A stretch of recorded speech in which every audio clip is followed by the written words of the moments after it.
దేశాల్లోని ప్రతి మానవుల వరకు కూడా, ప్రతి మనిషి కొరకు, ప్రతి మానవ జాతి కొరకు, ప్రతి ఒక సిటిజన్ కొరకు కూడా యేసుక్రీస్తు ప్రభువారు ఆయన ఈ లోకానికి వచ్చారు. ఆయన ఎందుకు ఈ లోకానికి వచ్చారంటే కేవలము నశించిపోతున్న వారి కోసము, పాపముతో, శాపముతో, వేదనతో, రుగ్మతతో నశించిపోతున్న వారందరి కోసము కూడా ఆయన ఈ లోకానికి వచ్చాడు.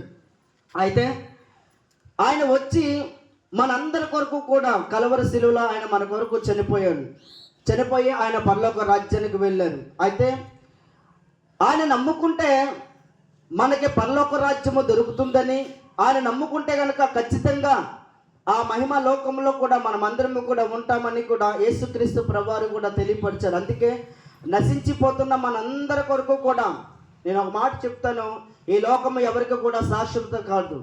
ఈ లోకము ఎవరికి శాశ్వతం కాదు. పేరు ప్రఖ్యాతులు ఉన్నా సరే